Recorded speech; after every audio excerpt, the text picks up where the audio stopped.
Então, agora comentando a respeito dos tipos de força. A primeira delas, a gente vai falar da força-peso. Considere nesse desenho a existência de um planeta e corpos que estejam à volta desse planeta. Por exemplo, aqui, outro aqui e outro aqui. Esses corpos, por sua vez, eles possuem massas e, devido à ação da força da gravidade, eles são atraídos em direção ao centro desse planeta. Vamos desenhar aqui alguns vetores que comprovem, tragam essa ideia. Então, imaginemos que o centro do planeta seja aqui.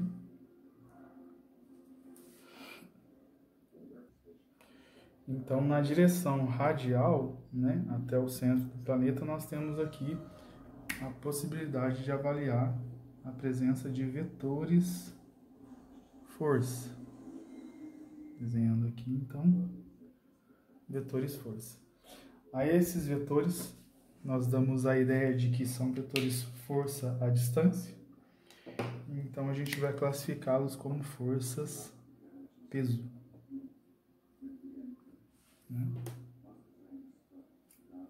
Forças peso.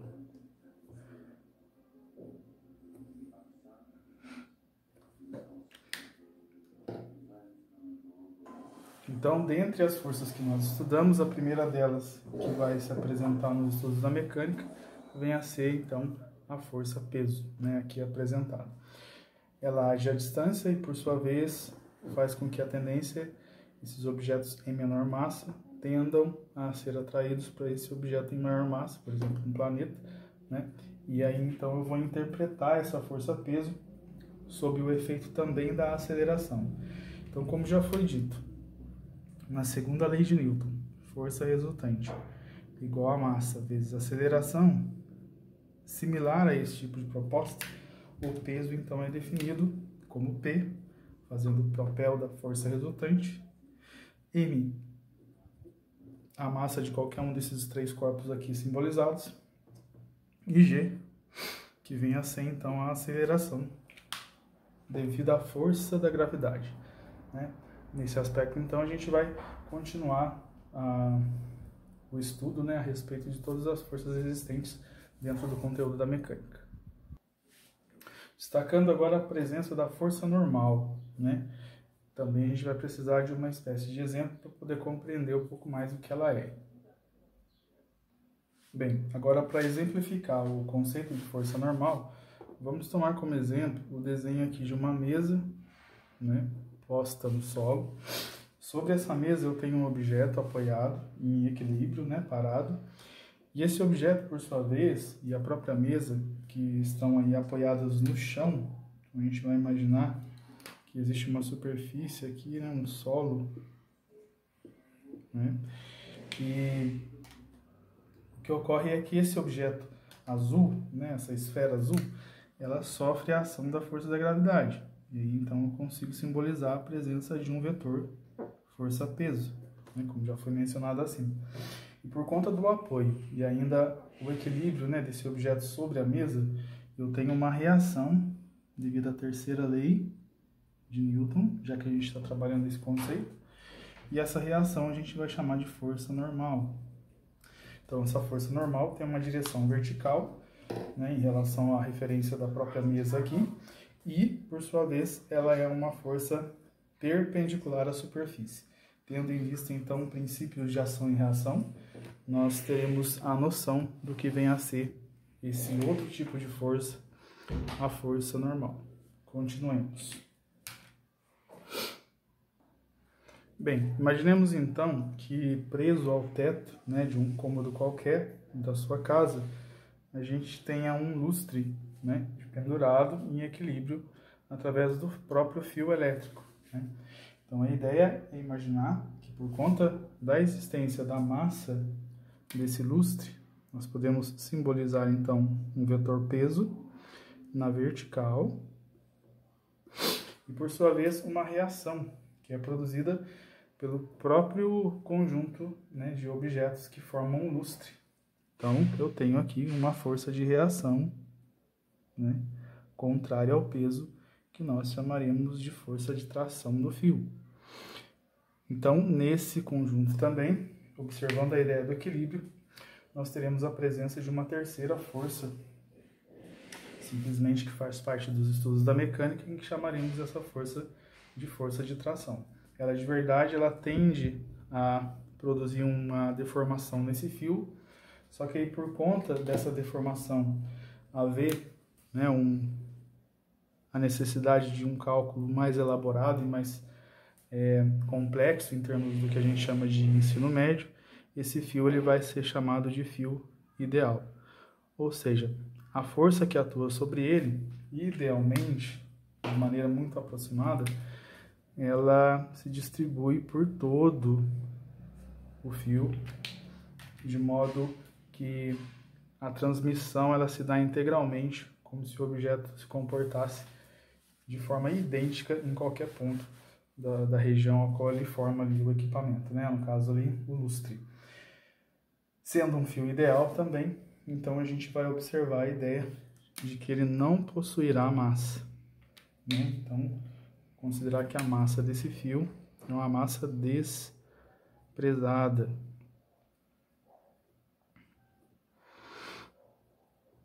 Né? Uma massa desprezível. O fio ideal, então, a gente vai ter a noção de que esse fio ele tem a sua massa desprezada.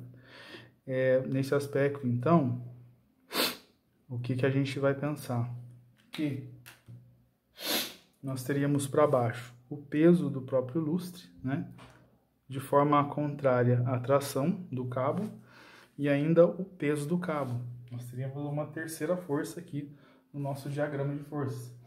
Então, essa terceira força que a gente está dando o nome de peso do fio, né, não vai entrar nos nossos cálculos, tendo em vista que, como ele é muito pequeno em relação aos outros dois aqui, eventualmente na situação e em outras ocasiões da física, a gente vai desprezar então a massa, ou melhor, o peso do fio. Bem, aqui dando continuidade às espécies, né, de forças que estudamos dentro da mecânica, estaremos também à presença da chamada força elástica, e ela vai depender de determinadas situações específicas das quais utilizamos equipamentos elásticos.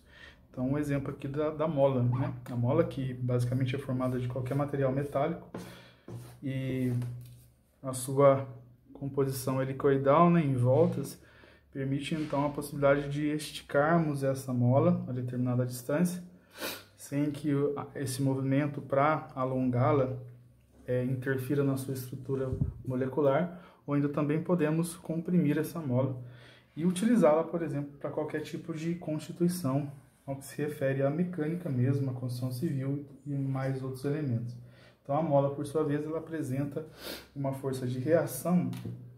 Se aplicarmos uma força F, por exemplo, pela horizontal e puxando essa mola, né, essa mola vai apresentar uma força contrária de reação devido à sua própria estrutura, né, que a gente vai chamar de força elástica. Então essa força elástica, né, estudada por Robert Hooke, a essa força estabelece-se uma relação matemática, a força elástica igual a constante elástica vezes a elongação x, onde a gente atribui aqui um sinal negativo para essa força, e conforme eu aplique a força para a direita, eu tenho uma reação da força elástica voltada ao contrário dessa força F, em termos aqui de uma força de tração. Se eu aplicar uma força de compressão aqui, da direita para a esquerda, no sentido do desenho nosso aqui, eu tenho uma força elástica contrária. Então, sempre que eu tiver um efeito externo a um sistema elástico, esse efeito externo terá, né, em decorrência da situação, uma reação que nós chamamos de força elástica, dada por uma relação força elástica proporcional à elongação x. A elongação, por sua vez, x, nada mais é que a distância ao qual se varia o posicionamento dessa mola no início, né, em que ela se encontra relaxada. No momento que você estica a mola ou comprime a mola, você faz surgir um x de elongação, né, na direção horizontal, principalmente na referência do desenho. Esse X aqui ele pode ser também na vertical, se a gente colocar o desenho na vertical, não há problema algum. Agora, essa constante K, que nós chamamos de constante elástica, de verdade ela vai ser aplicada e entendida associada ao tipo de mola que você utiliza. Se é uma mola mais rígida em termos do seu material de composição, se é uma mola mais maleável também em termos do seu material de composição. Dessa forma, então, teríamos constantes elásticas associadas a molas mais duras e a molas mais maleáveis. Dessa maneira, então, temos a quarta, melhor dizendo, força que estudamos dentro da mecânica, a força elástica. Para fazer ainda algumas observações, vamos citar aqui o peso, né, que possui unidade Newton, a massa, que possui unidade quilograma, a aceleração da gravidade, que no nosso planeta é da ordem aproximada de 10 metros por segundo ao quadrado, né? Isso já é visto também no assunto projéteis, que a gente reforçou um pouquinho o ano passado, e a gente pretende comentar também no assunto quantidade de movimento, G igual a 10. A força elástica aqui no caso da lei de Hooke, né? Ela se estabelece na unidade Newton, a constante elástica e o X de alongação. No momento que a gente fizer alguns exercícios, vai ficar um pouco mais claro também esse assunto. Bem, aqui ao lado fica também um lembrete, né? Aqui, peso, que é força, a unidade é um Newton, massa, quantidade de matéria, a unidade quilograma, G, aceleração de gravidade, a unidade metro por segundo ao quadrado, constante elástica associada ao material de uma mola, Newton por metro, que é a unidade. Então, lembrando que a força elástica, ela também possui unidade, que é o próprio Newton, né, em termos do sistema internacional, e a sua aplicação é bastante ampla dentro dos estudos de mecânica. Agora vamos falar um pouquinho sobre as condições do equilíbrio de um corpo. Então, depois dá uma certa observação a exercícios. Bem, então agora proporcionando uma leitura a respeito do que vem a ser o equilíbrio de um corpo, né? E costuma-se dizer que nós falamos a respeito do equilíbrio estático, né, ao qual o corpo encontra-se parado, ou melhor dizendo, em repouso, e o equilíbrio dinâmico, ao qual esse corpo encontra-se em movimento, porém um movimento uniforme. Já temos aqui 3 condições para caracterizar os tipos de equilíbrio quando a gente se refere ao repouso, né, que é algo que é bastante importante dentro dessa matéria, que desenvolvemos aí as aplicações com as leis de Newton.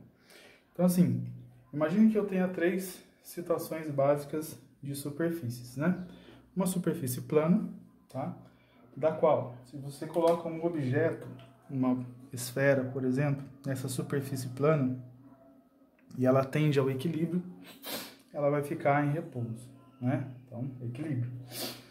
Já nessa superfície aqui curva, como vocês observam, basicamente parece um perfil de uma lombada, né? Desses quebra-molas de trânsito, um pouco mais exagerado, mas eu consigo, né, por alguma situação um pouco mais complexa, colocar um objeto em equilíbrio nessa região aqui, com bastante atenção, até que eu obtenha o repouso. Então não é tão fácil obter o repouso desse objeto na circunstância dessa superfície em relação a essa. Um outro caso seria esse aqui mais à esquerda, né? Se eu soltar um objeto aqui no alto, ele vai correr aqui pela ladeira, chegar até um ponto mais alto, o movimento vai cessando até que o objeto chegue nessa região aqui de equilíbrio estático. Então eu tenho aqui 3 condições de equilíbrio estático, nesse caso, porém a gente consegue caracterizar os 3 tipos, né? O primeiro tipo aqui, ele é chamado de equilíbrio indiferente, né? Esse equilíbrio indiferente, por sua vez, ele é caracterizado da seguinte forma: qualquer posicionamento que você coloque esse objeto nessa superfície, ele se manterá em repouso, né, de qualquer maneira. Então, se eu trouxer para cá, ele vai ficar em repouso, se eu trouxer para lá, ele vai ficar em repouso. É um equilíbrio chamado indiferente. Já nesse caso, eu tenho um equilíbrio que é dito instável, né? Então, esse equilíbrio instável, ele é basicamente entendido por conta da situação em que eu tenho apenas um posicionamento nessa superfície curva ao qual esse objeto fica parado. Qualquer leve toque que eu dê nesse objeto aqui, ele tende a perder esse equilíbrio estático. Então nós dizemos que esse equilíbrio aqui é do tipo instável. E na ocasião mais à esquerda, eu tenho um objeto parado, né, ao qual qualquer tipo de movimento a ele dado, ele vai tender a voltar à posição de início e ficar sempre por aqui mesmo. E aí então eu vou classificar esse equilíbrio como estável.